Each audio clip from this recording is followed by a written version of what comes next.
Mon père m'a dit un jour: Ma chérie, tout le monde n'est pas censé être exceptionnel.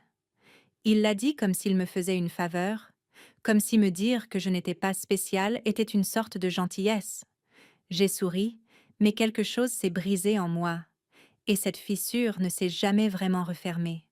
Elle est juste devenue plus silencieuse, jusqu'au jour où j'ai figé une salle remplie de généraux par ma simple présence. Mais avant ce jour, j'ai dû survivre en étant invisible dans ma propre maison. J'avais 19 ans la première fois que j'ai porté un uniforme. Ce n'était pas une veste empruntée ou un costume d'Halloween. C'était le mien, délivré, repassé et rempli de l'espoir que mes parents me regarderaient enfin comme ils regardaient ma petite sœur, Janelle. Comme si je comptais. Nous étions une famille de militaires, et pas seulement avec un autocollant patriotique sur la voiture. Mon père, Victor Morgan, était un officier décoré de l'armée de l'air. Ma mère, Hélène, a servi comme infirmière de combat pendant l'opération Tempête du désert. En grandissant, notre maison comptait plus de médailles encadrées que de photos de famille, plus de silence que de chaleur. Quand j'ai été acceptée à l'académie, j'ai pensé: ça y est, c'est comme ça que je vais enfin gagner ma place à leur table. Mais je me souviens être assise sur le porche ce matin d'été, rayonnante dans mon uniforme bleu de cadet, quand mon père m'a tendu une tasse de café et a dit: Tout le monde n'est pas censé être exceptionnel, ma chérie. Il faut bien que quelqu'un soutienne les étoiles. Il ne l'a pas dit par méchanceté. Il l'a dit comme s'il offrait une sagesse, mais cela m'a frappé comme une balle, car ce qu'il voulait vraiment dire, c'était: Tu n'es pas l'étoile. Cette phrase est devenue la bande-son silencieuse de chaque fête, de chaque visite. Quand Janelle est passée capitaine, ils ont organisé une fête avec des drapeaux et un gâteau. Quand j'ai terminé mon premier exercice sur le terrain, ils m'ont envoyé une carte de félicitations avec 3 semaines de retard et mon nom mal orthographié. À l'époque, j'en riais. C'est ce que je faisais toujours. Sourire, encaisser, rester silencieuse. Je me disais que c'était juste leur façon d'être. Formelle, à l'ancienne, une éducation à la dure. Mais la vérité, c'est que l'on sait quand on n'est pas désiré, même si personne ne le dit à voix haute, surtout quand ils ne le disent pas. Et si vous avez déjà regardé des histoires de vengeance, vous savez qu'il ne s'agit pas toujours de rendre les coups. Parfois, il s'agit de prouver que vous n'avez jamais été la plus faible. Ils étaient juste incapables de vous voir. C'est ce que je voulais. Pas de la vengeance, juste de la reconnaissance. Mais il s'avère que certaines personnes doivent vous voir en uniforme, aux côtés d'un général, pour enfin comprendre qu'elles vous ont mal jugé depuis le début. Et moi, j'allais passer les 20 prochaines années à prouver que je n'étais pas celle qui avait abandonné. Ils étaient juste trop aveugles pour voir ce que j'étais devenue. La première fois que j'ai réalisé que j'avais été effacée, c'était lors d'un diaporama d'anniversaire. C'était la grande fête pour les 60 ans de ma mère, la famille élargie, le genre de fête qui nécessite la location d'une tente et un gâteau de chez Costco de la taille d'une table basse. Quelqu'un avait fait un montage photo numérique, Hélène, à travers les années. Il y avait des photos de bébés, du lycée, de la remise des diplômes militaires, du mariage, tout. Et bien sûr, les années de famille. J'ai regardé défiler diapositive après diapositive. Papa avec Janelle sur ses épaules. La remise de diplôme de Janelle. Janelle en uniforme. Janelle sur le porche tenant un drapeau. Moi. J'étais sur une seule photo. Programme d'été de West Point en 2004. Et même là, j'avais été recadrée proprement, avec des involtures, comme on découpe le coin d'une page. Nous avions juste besoin que ça rentre dans le cadre, a dit ma tante quand je l'ai remarqué. Avez-vous déjà eu l'impression d'avoir fait partie de quelque chose, mais qu'en cours de route, on vous a édité si doucement que vous ne l'avez presque pas senti? Si cela vous est déjà arrivé, j'aimerais vraiment le savoir. Laissez juste un simple « c'était moi » dans les commentaires si cela vous parle. Vous n'avez pas besoin d'expliquer. Je les lirai. Je le fais toujours. À l'époque, je leur cherchais encore des excuses. Peut-être qu'ils ne voulaient pas trop m'interroger sur ma vie parce qu'elle était compliquée. Peut-être qu'ils ne savaient pas ce que je faisais. Alors, ils ont supposé que j'avais échoué. Mais au fond de moi, je savais. Ils n'avaient tout simplement pas essayé. Ils ne voulaient pas savoir, parce que mon histoire ne correspondait pas à la version du succès qu'ils avaient déjà écrite pour notre famille. Janelle était l'enfant prodige, propulsé rapidement par l'école de commandement, ses rubans polis comme des miroirs. Chaque accomplissement était un message sur Facebook, un gâteau, une célébration. J'envoyais des fleurs à ma mère pour chaque anniversaire. Elle ne rappelait jamais. J'ai envoyé une carte de Noël à mon père depuis une base que je n'avais pas le droit de nommer. Elle est revenue. Retour à l'expéditeur. Mauvaise adresse, disait-il. Mais je n'ai pas arrêté. Même quand ils ont cessé de m'inclure dans les discussions de groupe, même quand ils m'ont présenté à un cousin éloigné en disant « Voici Adrienne. Elle était dans l'armée avant. Elle fait de l'administratif maintenant, je crois. » Comme si j'étais une ligne dans une histoire que quelqu'un n'avait pas fini d'écrire. Comme si je n'existais pas en dehors du souvenir de celle qu'ils pensaient que j'étais.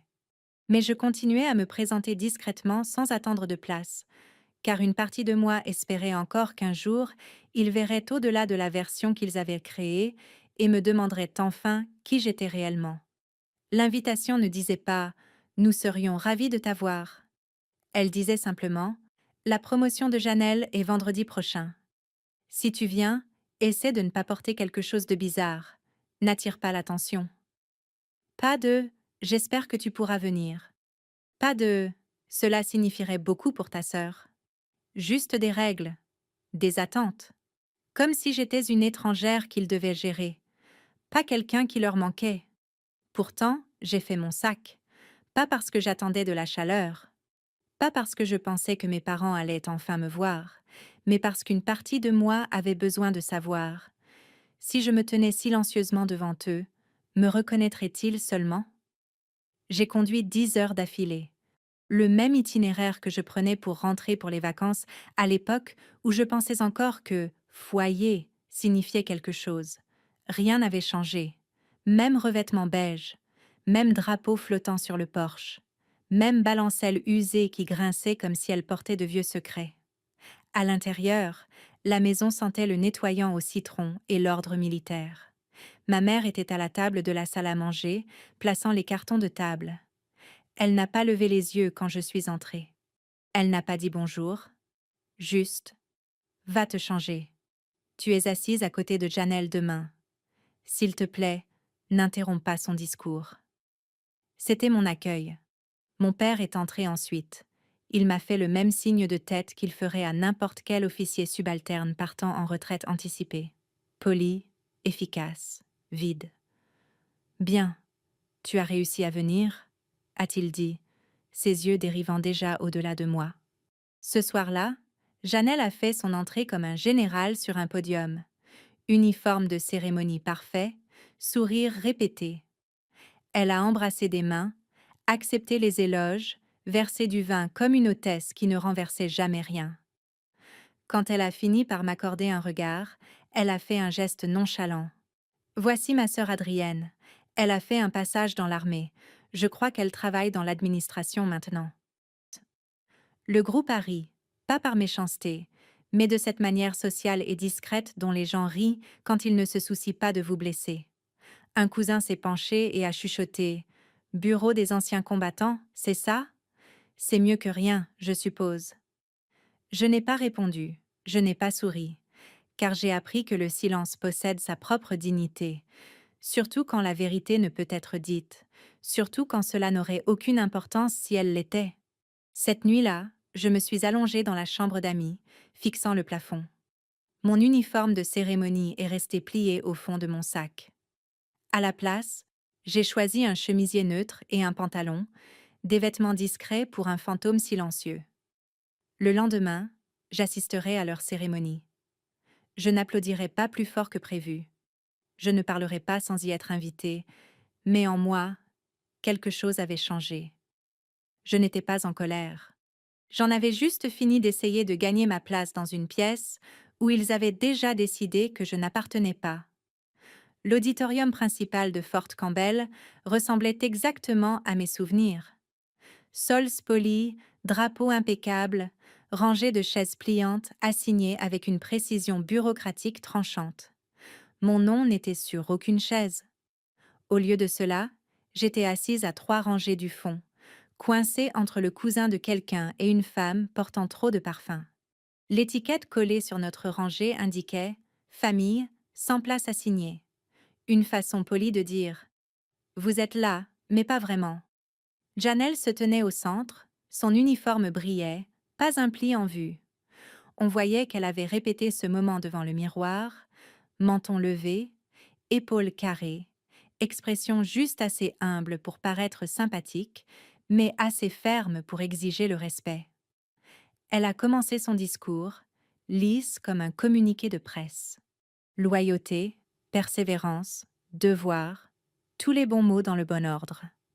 Mais derrière eux, je pouvais entendre ce qu'elle ne disait pas. J'étais le fantôme du dernier rang jusqu'à ce que les portes s'ouvrent. Des bruits de pas lourds, réguliers. Un homme en grand uniforme est entré, des étoiles d'argent captant la lumière. Le général Hammond. Il s'est arrêté dans l'allée, a balayé la salle du regard et a verrouillé ses yeux sur les miens. Le temps ne s'est pas ralenti. Il s'est arrêté. Il a marché droit vers moi, sans ciller. Les gens se sont redressés instinctivement sur leur siège, comme si la gravité elle-même avait changé. Il s'est arrêté juste à côté de moi, a levé la main dans un salut sec et a dit assez fort pour que chaque âme présente dans cette salle l'entende « Madame le général Morgan, c'est un honneur ». On aurait pu entendre un souffle tomber. Janelle s'est figée en plein milieu d'une phrase. La fiche dans sa main a tremblé. Je me suis levée lentement, calmement, avec mesure, et j'ai rendu le salut. Pas parce que j'avais besoin d'attention, mais parce que je ne laisserai jamais l'homme qui m'avait autrefois confié la vie de 30 soldats se tenir là seul. Du coin de l'œil, j'ai vu le verre de ma mère glisser de sa main. Le fracas a retenti comme un coup de feu. Mon père s'est levé à moitié, pris dans un réflexe de respect, puis s'est rassis lentement comme s'il essayait de disparaître dans son siège. Un jeune officier devant moi a chuchoté. « C'est elle ?» Le commandant fantôme de Phantom Rook. Je n'ai pas tressailli. Je n'ai pas souri. Je me suis simplement rassise. L'air dans l'auditorium avait changé. Pas parce que j'avais fait un discours, pas parce que je l'avais exigé, mais parce qu'ils m'avaient vue. Pour la première fois en 20 ans, ils m'ont vue.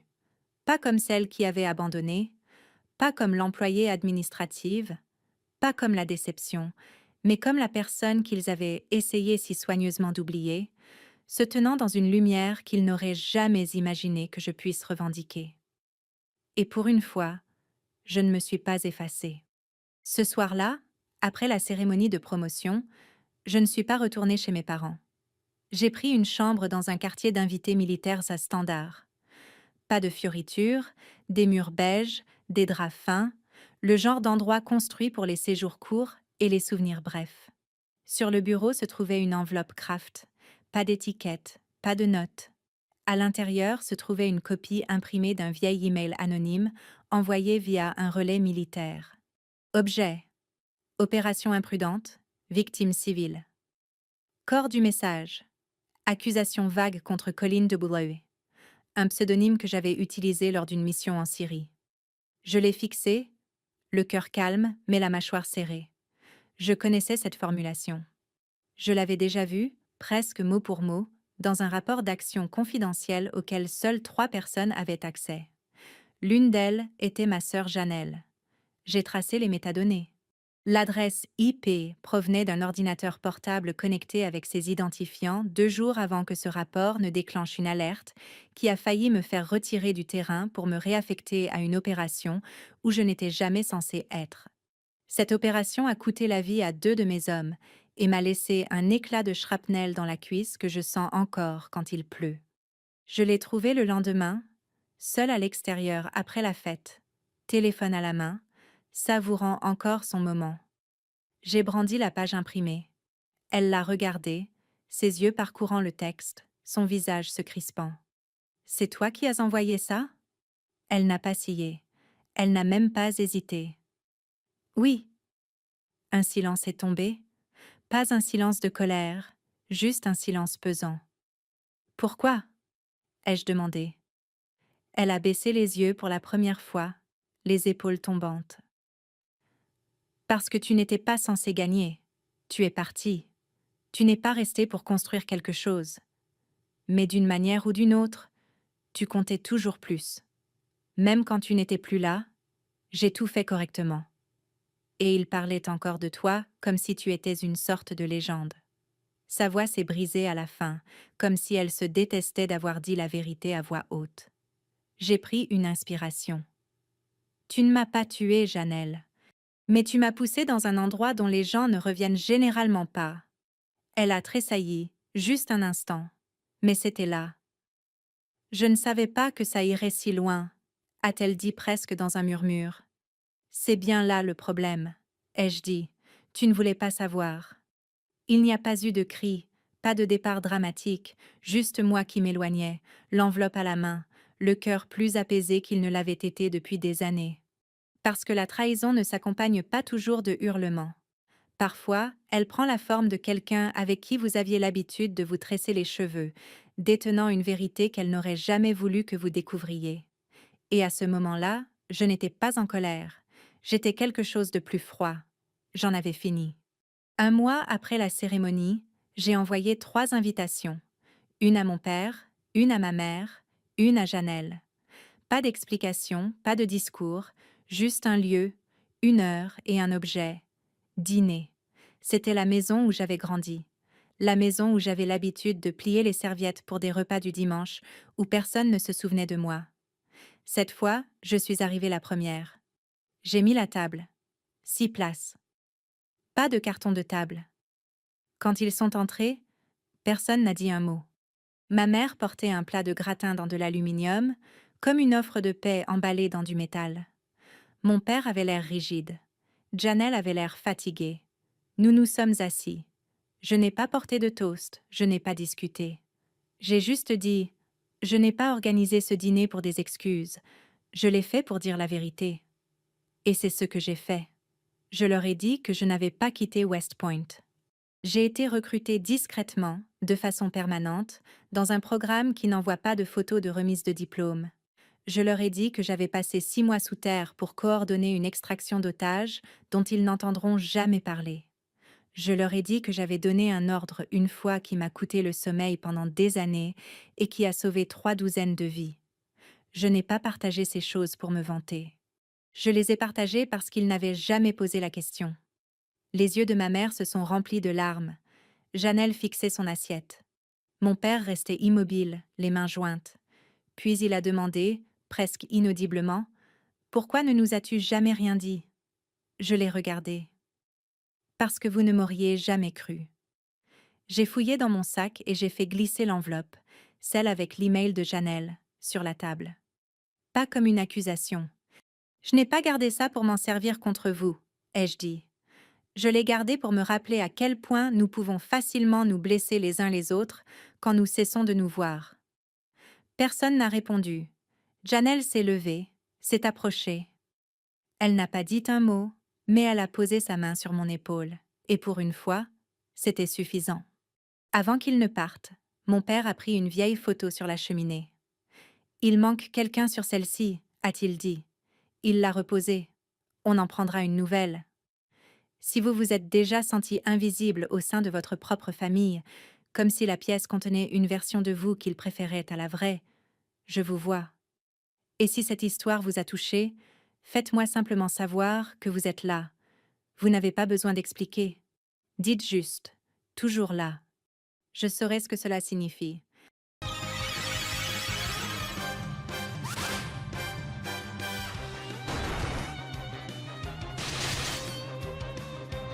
Diesel has to take twice the damage because of fucking Edge.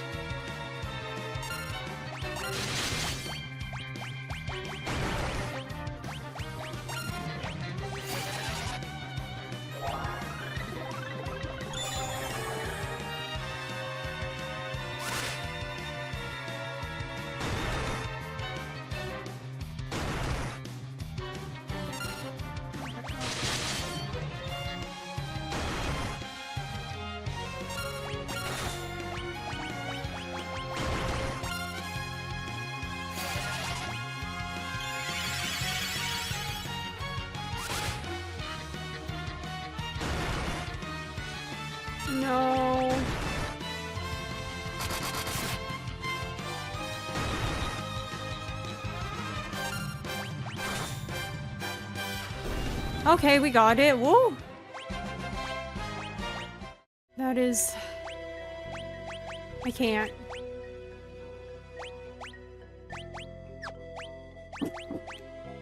Give me 1 second, guys.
Okay, I'm back.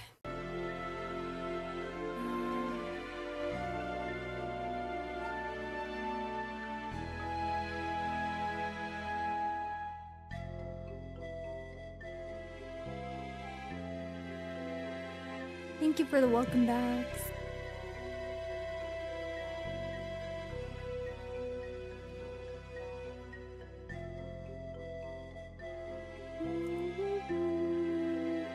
Hi, GB. How's it going? Okay.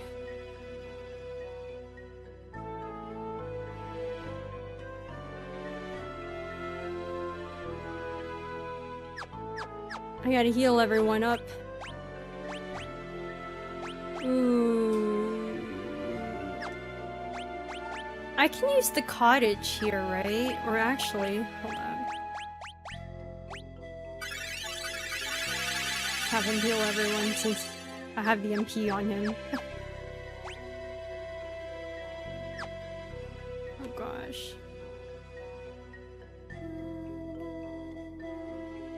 Oh, there's another one! No! No! Why? Why me?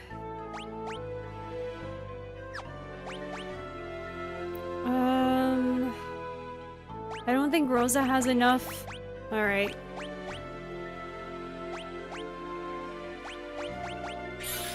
Gonna have to use it on her. Oh gosh.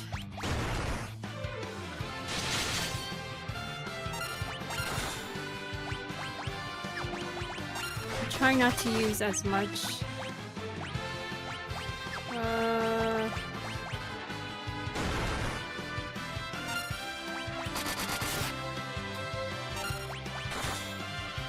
Die?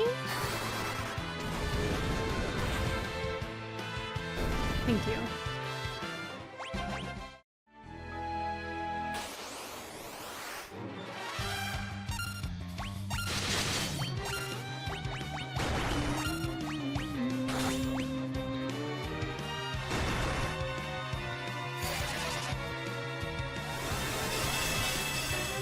Edge might die here.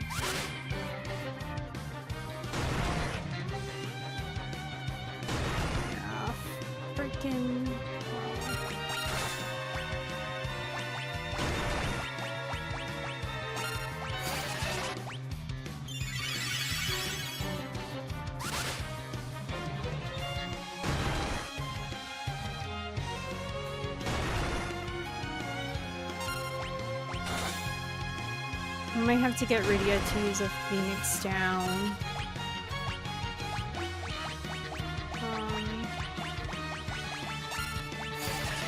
Yeah.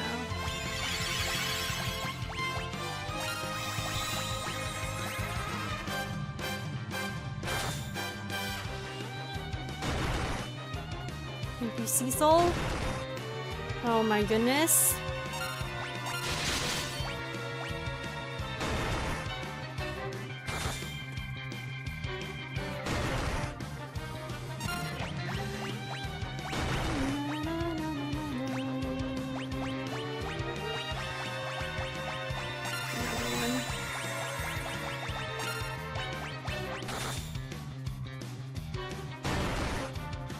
No, Rydia.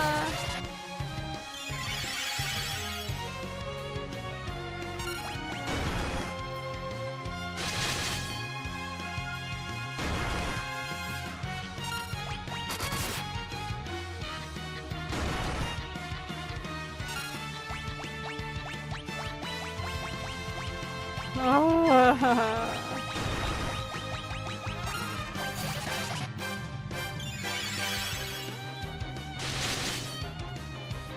Oh my goodness. Okay.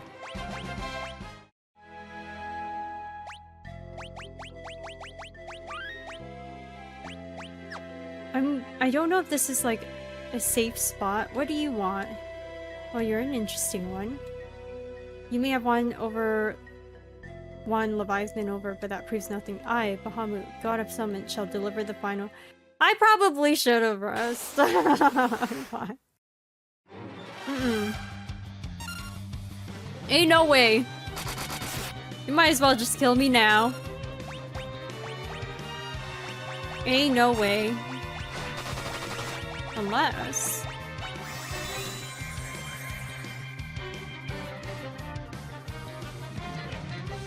Two?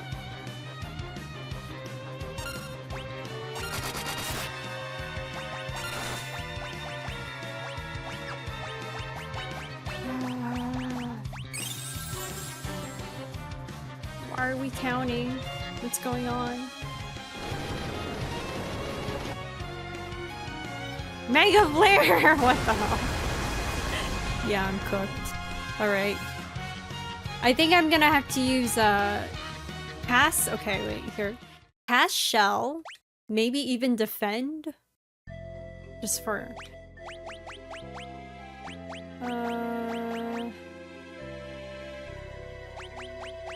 I don't even have enough MP. Might have to use... Well, I have enough for... one. I would have to use a Phoenix Down. And then... Can I use a Cottage here? Or no? I cannot! Oh my goodness. Guys, we're cooked.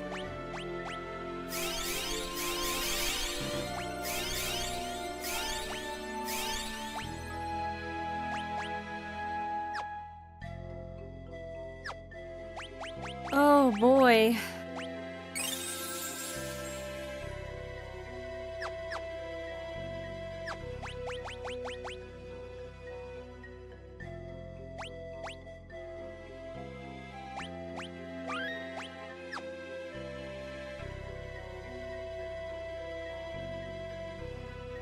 I'm scared.